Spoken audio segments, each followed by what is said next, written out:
Hi, I'm Roxanne Harmer. I work for ECS Federal, and I live in Matlacha, Florida, which is beside Cape Coral and on the way to Pine Island.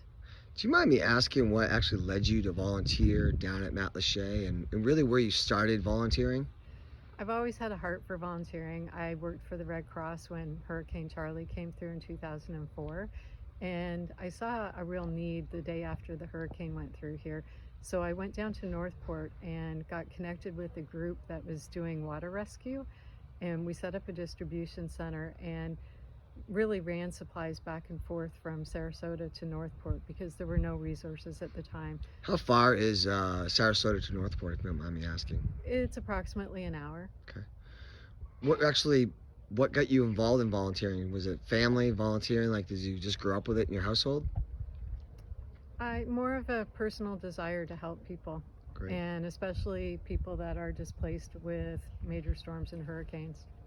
What did you see and learn from this hurricane, Hurricane Ian?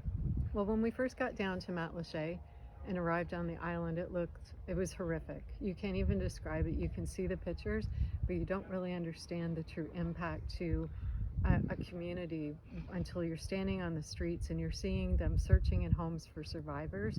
You're seeing restaurants that were waterfront are now in the water, homes disappearing, and we had a roof 3 doors down from my house that was in the middle of the road for weeks and weeks, and there were 3 walls left in that home.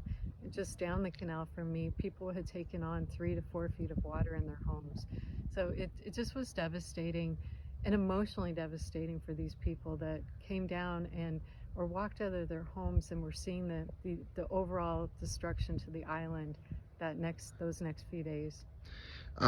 When you walked into some people's houses, from what I've heard, you could actually potentially have 2 to 3 inches or 4 inches of just mud on the floor. Is that something that you were able to witness as well? It was awful. Yeah, we helped motivate a team of cleaners that were going house to house and literally getting down on their hands and knees and scrubbing inches and inches of mud that got into everything. And so they had to pull all the trash out. We had to cut all the drywall out.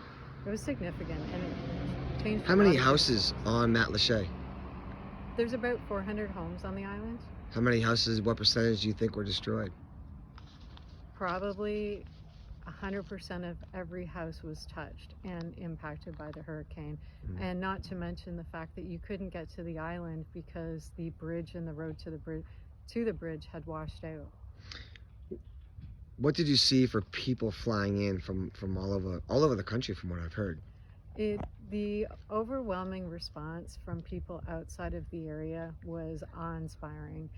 We had fire departments, EMS people, we had police departments, we had roofers, and just everybody, people on their own that just took it upon themselves to drive down, fly down, show up. And I think one of the things that resonated the most were the people that came and worked hours and hours and hours with no sleep doing water rescue in the airboats. It was heart-wrenching.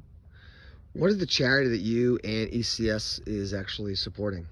We are supporting a charity called Community Outreach. Community Cooperation. Yeah.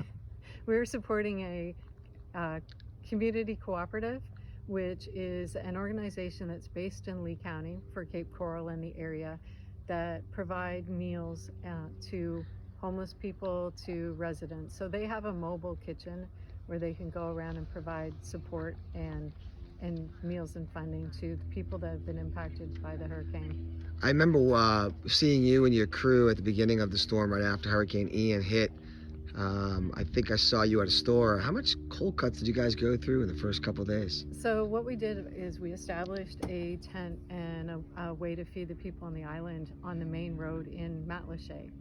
And we took approximately, 100 pounds of cold cuts, hundreds of loaves of bread, and all of this was funded by a friend of mine. Eric was a very talented fundraiser and was getting funds from people in Boston and able to transport that and give us 100% of that funding went to feed people and buy supplies for Matlacha.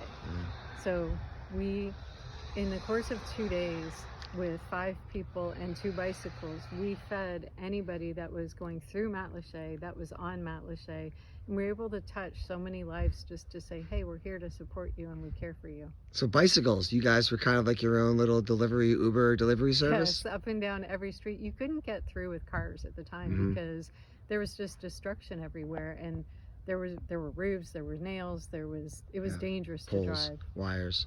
Yes. Yeah. Well, thank you so much. We really appreciate everything you did, and thank you. Well, and I'd like to thank ECS for their support and the matching that they're doing for this great cause. So I encourage all of my ECSers to contribute to this effort and continue to support the people whose lives are changed forever.